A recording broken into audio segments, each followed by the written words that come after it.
Good, thank you. Now, listen, there's a bit of a movement that's taking place. I've seen this on social media. It's gathered a lot of pace, gathered a lot of interest. I even saw Henry Winter tweeting about it. I believe that Manchester United, Everton, Liverpool and Manchester City fans will be... It sounds like a bit of a movement, a protest taking place outside Anfield on Sunday. Yeah, so what it is, fans across the country have been holding up a banner at the grounds now for a while saying stop exploiting loyalty. Mm-hmm. So this is in relation to ticket prices, in relation to a tax on concessions, which, cheaper tickets for younger fans, cheaper tickets for older fans. We've even had clubs starting to mess around with tickets for disabled fans, all in the name of money, which is incredibly grim, obviously. So everyone's a lot of us have reached a point now where it feels a bit of a tipping point. It feels like it's going too far. This season, every club in the Premier League put their ticket prices up bar one, which was Crystal Palace. We're saying it's time for this to stop now. Let's reverse this trend. Let's freeze it first of all, and then hopefully start reversing it, because the price of tickets just in the time I've been going to the match. So I've been going to Liverpool now 30 odd years. It was £4 when I first started going. In terms of what we're paying now, it's gone up 800%, way beyond inflation. So it's not just the little increases each season. It's the increase since the dawn of the Premier League. And my problem with it all really is, if you take Liverpool as the example, everyone thinks about the Kop, don't they? Everyone thinks about the passion, the atmosphere, the flags, the banners, all of that type of stuff. The people that make those flags and banners, the people that provide that passion, the people that know the songs, the chants, everything else, are slowly but surely getting priced out. And every Red I know, every Blue I know, every United fan I know, every City fan I know, they're all saying good fans, loyal fans, generational fans that have gone with the granddad, the dad, whatever, slowly but surely they're getting priced out. They can't afford to take their own kids. And all that's just incredibly grim when you think about the amount of money that's washing around the Premier League. Because this week it was announced that there's a new TV deal, 12.25 billion for the Premier League, coming into the Premier League. That is up 17%. Now, if there's that amount of money coming into the league, why do our clubs have to keep putting their hands out to the ordinary fan on ordinary wages and saying, can we have a bit more? Can we have a bit more? It feels like, this is up and down the country, by the way. Yeah. It does feel as though the clubs will try and rinse the fans, because they know it's not like, this has been used before, but if you shop at a supermarket, right, you don't like their prices, you go down the one down the road, right? When it's your football club and you love your club, you simply can't. You can't. No. And then you've either got a choice, either you go or you don't, you pay the price or you don't. And that, unfortunately, is the situation some of these fans are finding. You mentioned before, but I used to go and stand on the shed end. I pay I think even less than that, like £2.50, something ridiculous. 50 to go and stand in there. Now isn't that to do with inflation though, like with like modern day society, how everything's pricey anyway? Yeah. I remember paying when I was young, when I was going on a bus, 15p to get on the bus in London. No, that's gone up, £2 or whatever it is. It's way beyond that, mate. That's the thing. That's where... So we've worked it out. So as well as the stuff that we're doing outside the ground, ourselves and Man City fans coming together at 3 p.m. on Sunday at the corner of the Kop and the Kenny Dalglish stand. We're going to hold up the Stop Exploiting Loyalty banner. We're also giving out beer mats. And on the beer mat, we've done some calculations. We've worked out that... So £19.94 to get in the Kop. Now minimum £39 to get into the Kop. Which I guess a lot of people who were listening around the country maybe say, well, it's not that bad. But it's what you're talking about. It's way beyond inflation. So if you compared that to the price of beer and went from the same time to now, and we're talking about Liverpool again, I'm not talking London prices, but it would be, if it went up at the same rate as the football tickets, it'd be £12 for a pint in Liverpool. And I can get a pint in Liverpool in the right places for about £3.50. So, if you want to look, can you listen, before you leave it, let me know when I go out there. I said, I'll need a cheap pint. So what's the answer? What feasible answer do you think that the football clubs could come to a great arrangement with fans? Because it's just the food as well. You want to go and have a pint and a pie or whatever you want to have. You're off for that as well. Oh my God! Yeah. No, it's not just. It's everything. It's the TV subscriptions as well. It's the travel. So like Liverpool or any club, they get drawn to against someone in Europe. you go on to buy travel, it's through the roof because they know football fans will pay it because they're exploiting the loyalty. What's the answer then? Do you know what? Let me ask you this question. So we're talking about back in the day and how cheap it was to get in and everything like that. So what's changed from then to now, and what is your money? What are you buying? What's your money giving you? Because obviously, okay, there's a new stadium. There might be a brand new stand. What are they actually using your money for? That's what I want to get to the crux of. Because, and how is your match day experience? Is it even better, or is it gone downhill since? Do you know what I mean? Since the earlier days, what's your money buying you? Well, I hear people say that the Premier League now is a much better product than it once was. And look, I'm not against modern football or anything like that. Of course, the grounds are better. Even the crowds are different now. It's more family friendly, all of that kind of stuff. There has been progress. But look, when I started first going, I was watching John Barnes, Ian Rush, Peter Beardsley, whatever. Legends. And it was a brilliant side, and it wasn't poor football. So let's not kid ourselves, it's something different. I think what's happened, that the Premier League's been marketed to such a degree around the world that there's huge demand from around the world, fans who want to come and experience it. But they want to come and experience maybe once a year or even once a lifetime. But the club loves those fans. All clubs love those fans. More than their locals. Because they come and spend in the club shop. They will buy the £10 pie or the £10 drink. Yeah. And the lads like me who've been going for 30 years, we won't buy that because we know we're being ripped off. So. But for me, you can strike a balance. I'm not against people around the world coming to Liverpool. I love the fact that they do. Tourism, it's brilliant. Tourism, it's brilliant. It's brilliant for the local economy. But there's got to be a balance here. And you said before, what you want. Yeah. Well, we have got a cap, albeit that this apparently now is being threatened to. But there is a cap, won by fans protesting in the past.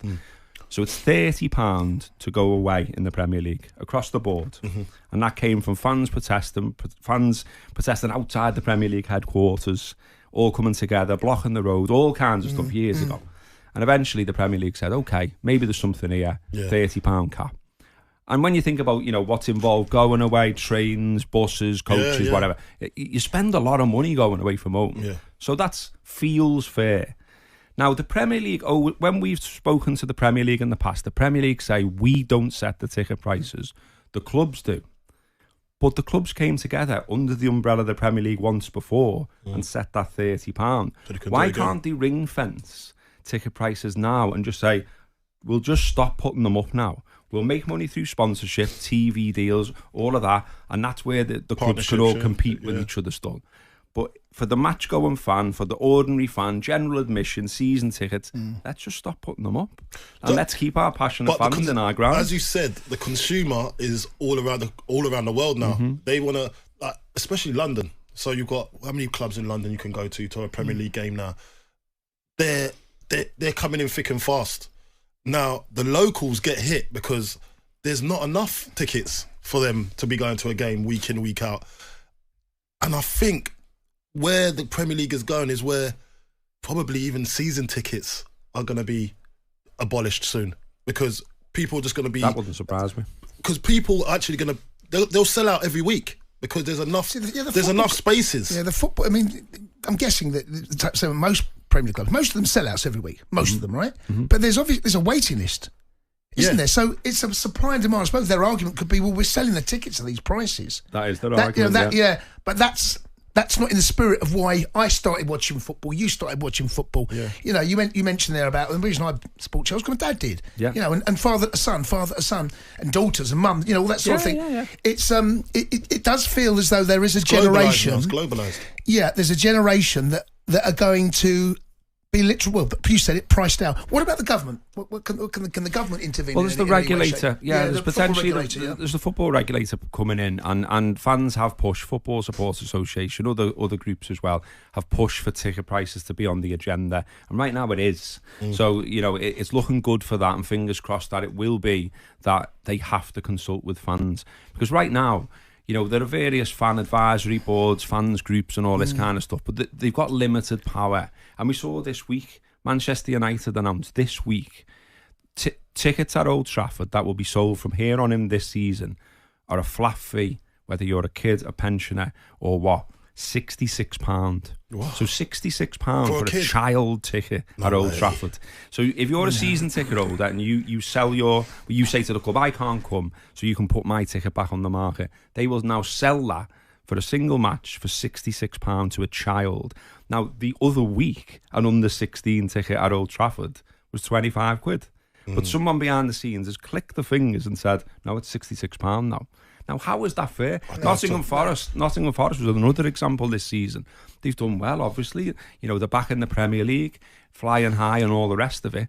But you can't justify suddenly charging someone 50% more than you did the season before. But that's what they did to some of their fans. Do you think this is also connected to like commercial boxes and how many, say a sponsorship, how many tickets they get supply? Because you know, like when you go to the World Cup or you go to the Euros, the commercial lot, they usually have a crux of a massive amount so you talk of about tickets. Companies like Visas that will sponsor. Yeah, they've got their own, and the corporates and all the that. corporate. That's the word I was talking about. The corporates, and that's a problem as well. Yeah, but is that coming into the Premier League? Do you think? It is 100%. Yeah. I mean, you'll know about this at your club. There's a £5,000 ticket at Chelsea. Who's paying that? What? 5,000 for one game? £5,000. Who's paying that? There's a £5,000. What does that come with? Look, I've got this pen here, right? You can buy it off me for £60, right? What is You're not that stupid. But where are you sitting? On the pitch? Do you know what? You want to pay, don't you? You want a game for you that? Want a game for that? Where you got your kit on?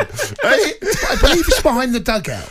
But it's one thing charging. No one's going to pay, are they? I mean, that's utterly. It's astonishing. If they've got £5,000 to go and spend on a ticket at a football match, they got more money than. They need to go and get their head checked. Yeah, well, another thing that I've heard at Chelsea, and you may know about this, was that certain seats that previously had been like an ordinary ticket, if you like, all of a sudden they whipped them up and said, like, this is sort of low-level hospitality now at 4 times the price.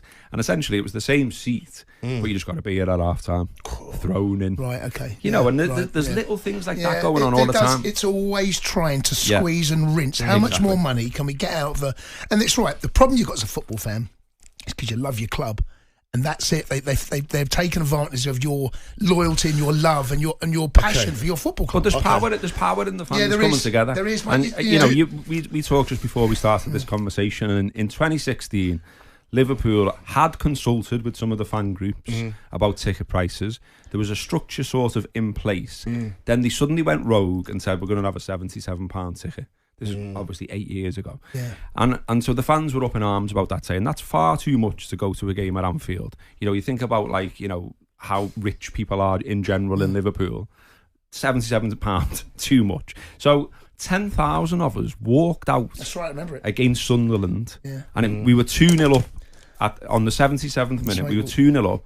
10,000 walked out. Game ended 2-2. And we were all stood outside and protested. It was everywhere. It was all over the news. It made international news.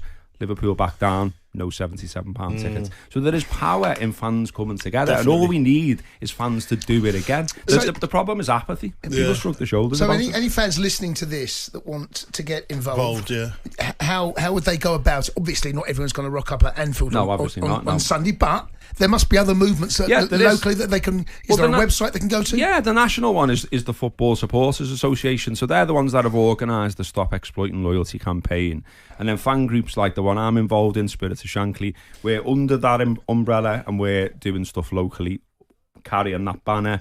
Right. Man United fans are doing it on the game on Sunday. We're doing it at our game. But it's happened at every ground. So if fans are listening and they want to become part of something, join the Football Supporters Association. It's free to do so. Read their website. There'll be something local to you and you can get involved. Because what I think's happening right now is boardrooms across the country, they're having a bit of a look. What can we get away with? How far can we push fans before they push back? This is the moment to start. It feels like there's a bit of a sign to the line. So moment here. Yeah. So do you think as you're saying about boardrooms, do you think the problems are coming from people making decisions that are out of touch with the real fan? Yeah. And just thinking commercially from abroad, trying to make it attractive and trying to tap into what the Premier League are doing, because Premier League have done a great job making this a massive, one of the best leagues ever to be like in the world, in any kind of sport, and the most watched league as well. Yeah. So do you think they're tapping into that That's another point, Tom. So you know, let's expand on that. So the TV deal, I mentioned it before, Yeah. 12.25 billion for the next 3 years. So that's you know, that's around the world. Now, if you're around the world watching the Premier League, what do you want to see? You want to see passionate fans. You want to hear the atmosphere. Yes, you do. You want to see the flags, the banners, all of that kind of Most stuff. definitely. That is provided by those generational fans, those loyal fans, the people that have gone know week the in, week songs. out. Yeah, people who've gone week in, week out for years. Yeah. And look, you know, you said you went on the Shed, Jason, before. Yeah. You know, when you go there as a kid, you learn the way, if you like, don't you? Yeah. And slowly but surely, you understand the songs. You understand that, you know, giving the referee a bit of stay, all the things that we recognise as our football culture. Yeah. I think slowly but surely that will ebb away, and you'll have, you know, I've got a 16-year-old lad. He's listening now. Give him a shout out. What's his name? Cara. Cara. Hey, you call him Cara? Is his name Cara? His name's Cara. Named after who? I love that. Yes, Cara, how you doing, geez? How you doing, geez? Your dad's doing a stellar job here. So he wants to go the match. Yeah. His mates want to go the match, and I want to leave a legacy, and me and everyone else involved, where he can go the match. Yeah. Because, you know, why should he be priced on? The Sports Bar with Jamie O'Hara and Jason Cundy. Monday to Thursday nights from 10 on AM, on DAB, via the talkSPORT app and on your smart speaker. talkSPORT.